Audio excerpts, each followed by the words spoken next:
कारुणिक बुद्ध बोधिसत्व बाबा साहब भारतवर्ष में जन्मे सभी संत महापुरुषों को कोटि कोटि नमन करते हुए,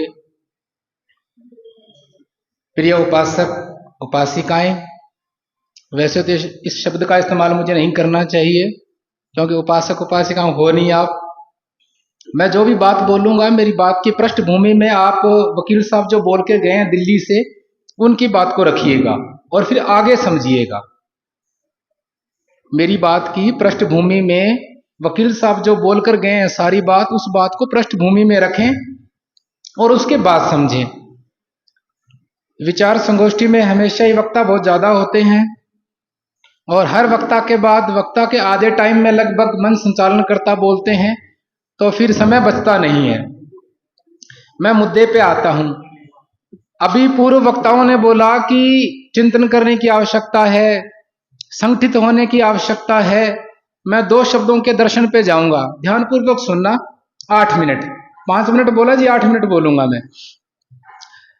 देखिए, संगठन जो है ना, संगठन होने से पहले संगठित लोगों के बीच में एक अंडरस्टैंडिंग होनी चाहिए। और अंडरस्टैंडिंग का अर्थ यह होता है कि मैं बोलूं नहीं और आप मेरी आंख में देख के समझ जाओ। अगर मुझे शब्दों का इस्तेमाल करना पड़ रहा है, इसका अर्थ यह हुआ the degree of understanding is very lower. अगर मुझे अपने शब्दों से परिभाषाएं गढ़नी पड़े और बार बार परिभाषा देनी पड़े, उसमें दो संभावनाएं हैं, या तो आप बहरे हैं या फिर मेरी परिभाषा ठीक नहीं है। नंबर 3, अगर मेरी परिभाषाएं दलीलों में तब्दील हो जाए, चीखों में तब्दील हो जाए, फिर हमें इलाज करा लेना चाहिए। दूसरी बात, चिंतन करने के विषय। चिंतन कब तक करेंगे हम?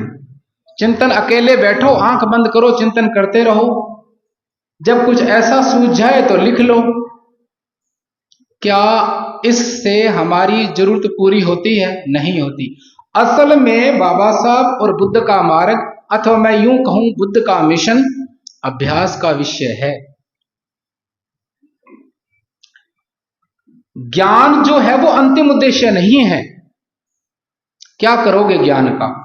ज्ञान क्यों चाहिए हमें? ज्ञान के दर्शन में क्या समझ सकते हैं हम? पहले समस्या आई या ज्ञान आया? पहले समस्या आई। समस्या के संबंध में जो हमने प्रयास किया, उस प्रयास के दौरान जो हमारा अनुभव हुआ, उसे हमने ज्ञान कहा। ज्ञान का, पढ़ाई का अंतिम उद्देश्य है समस्याओं का समाधान। बहुत ही गहरे दर्शन में हर परिस्थिति समस्या ही है। All types of situation is in itself problem, nothing else, just problem. And entire knowledge, whatever we have earned as a knowledge,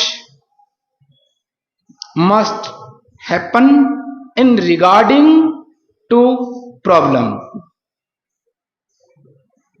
और बुद्धिज्म जो है वो प्रशिक्षण का हिस्सा है। अब आपके पास ये साधन है, संसाधन है, तो उसी प्रकार जो ज्ञान है साधन है, अंतिम उद्देश्य नहीं है। तो बात बच गई, अंतिम उद्देश्य क्या है? अंतिम उद्देश्य है मन की शांति, अंतिम उद्देश्य है संतुष्टि, अंतिम उद्देश्य है अपने ही घर में सुखपूर्वक सोना, नींद आना। नींद के दौरान आप करवटें न लो, सुखपूर्वक सोना ही अंतिम उद्देश्य है। The ultimate goal of humanity across the world यही है। ज्ञान अंतिम उद्देश्य नहीं है। बुद्ध के विषय में बोलना और अभ्यास करना दो न्यारी न्यारी बातें हैं। अब ये हॉल है, मेरे 2 मिनट बचे होंगे शायद। ये हॉल है, आपके पास पीने को पानी है, गाड़ी खड़ी करने को जगह है। अब अगली तारीख तय करो कि वकील साहब को, मुझे, नीलम जी को कब बुला रहे हो आप, प्रशिक्षण शुरू करें इस हॉल में। बाबा साहब ने 14 अक्टूबर सन 1956 को जब दीक्षा ली तो पहला शब्द क्या बोला? पहला शब्द हमने नहीं सीखा, मतलब हमने नर्सरी नहीं करी। क्या बोला शब्द? बुद्धं शरणं गच्छामि या बुद्धं नमामि,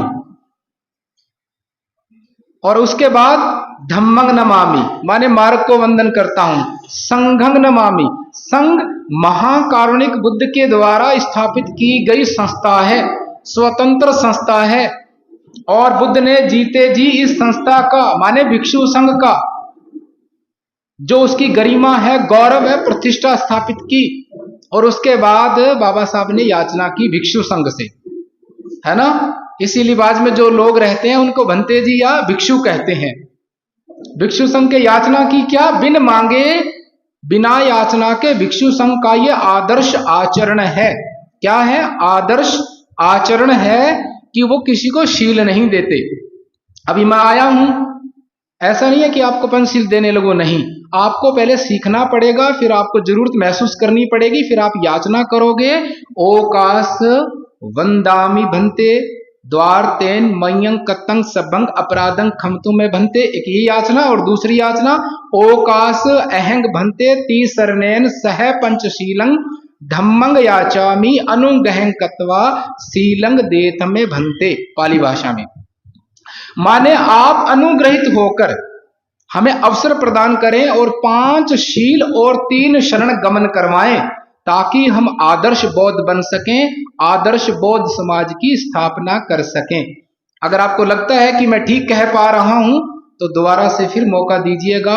मैं हिमाचल में पहली बार आया हूं और अरविंद जी के पीछे पड़ा हुआ हूं 1 साल से कि मुझे बुला लो, मुझे बुला लो।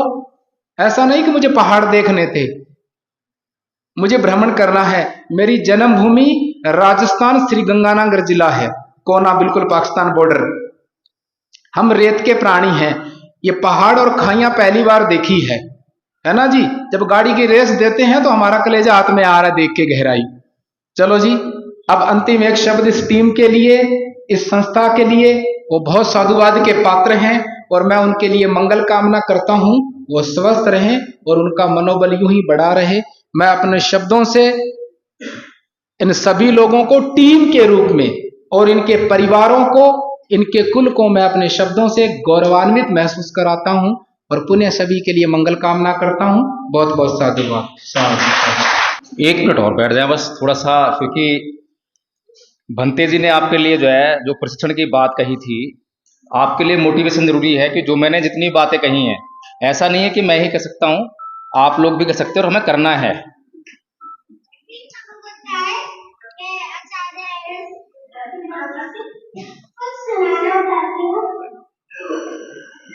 नमो तस्य भगवतो अरहतो सम्मा संबुद्धस्य, अर्थात मैं उन सम्यक संबुद्ध को नमन करती हूँ जिन्होंने अपनी समस्त इंद्रियों पर पूर्णता नियंत्रण स्थापित करके अपने चित्त कलेशों का अंत कर दिया और काम, क्रोध, लोभ, द्वेष, ईर्ष्या, राग इत्यादि को अपने चित्त से निकाल कर अपने चित्त को परिशुद्ध किया।